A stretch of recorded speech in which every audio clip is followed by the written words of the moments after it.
When the Going Gets Tough, Podcast 5. What is the purpose of life? The purpose of life is not to see how many times you can remodel your bathroom. It's not? No, I'm positive it's not. The purpose of life is twofold.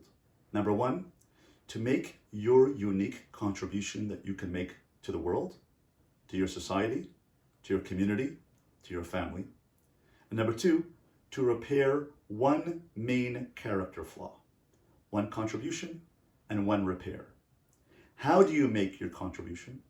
By identifying, says the Tomer Dvora of Moshe Cordovero, tells us the way to make your contribution is to identify your best godly trait.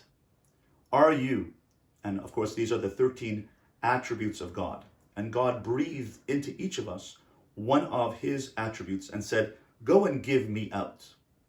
God is the glass blower. He blew into each of us a neshama, a soul, and said to us, go and give me out into the world.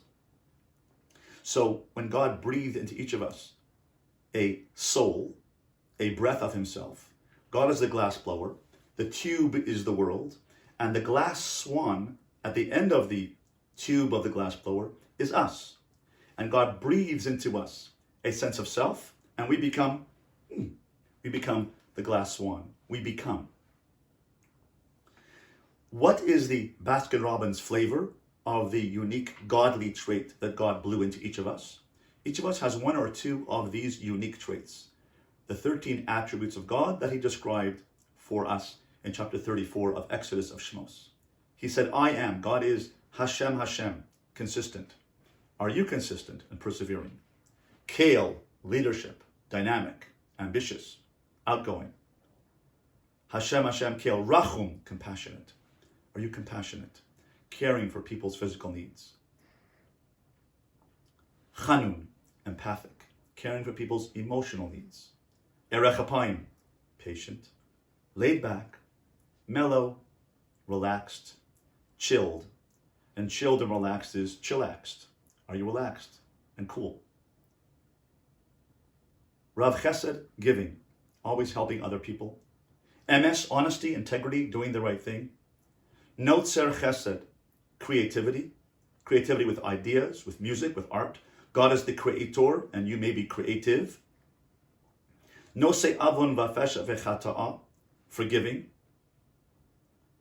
letting go of resentments. And v'nakei, pardoning, resilient, bouncing back.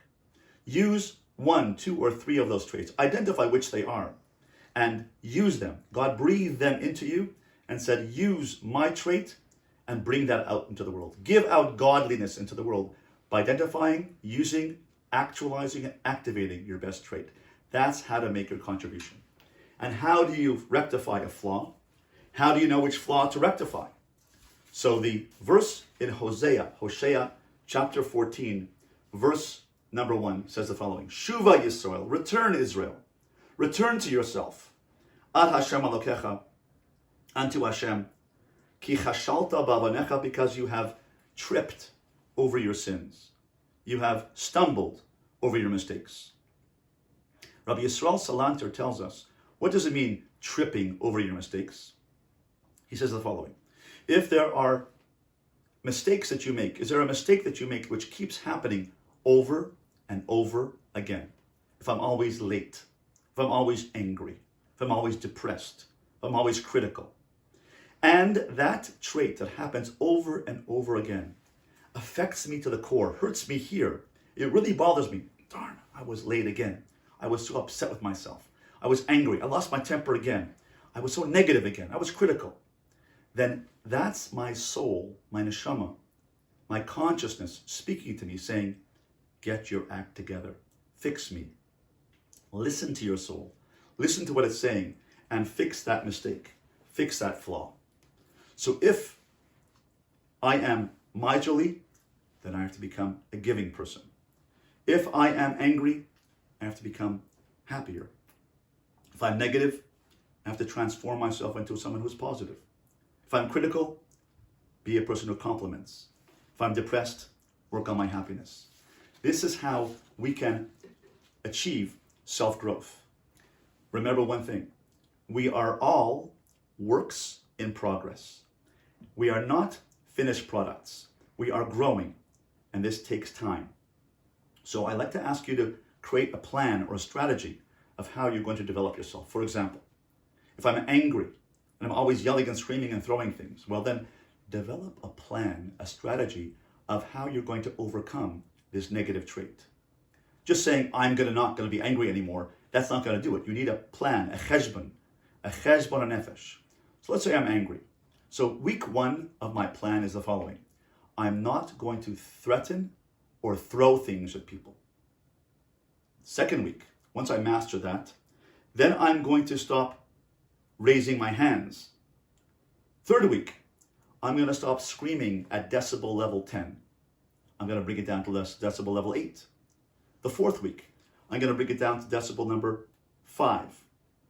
The fifth week, I'm going to bring it to decibel level 2 and speak in my intimate, low voice. There are 3 types of voice. There's this voice of speaking quietly, carefully, sensitively, empathically. There's level 2 voice called, please pass the ketchup. And level 3 voice is, don't you ever run in the road again. Many of us speak and live our lives on level 3. But our job in life is to become more temperate, calmer, more compassionate, and speak in level 1 voice. So when the going gets tough, God wants us to grow and make a contribution to life, and also to reflect and repair a flaw. When we grow from one level of self to the next, that's true happiness. Happiness comes from growing from one level of self-development to the next level. Happiness is more than pleasure. It's a process of self-growth that takes time. Be compassionate to yourself, and let's keep growing.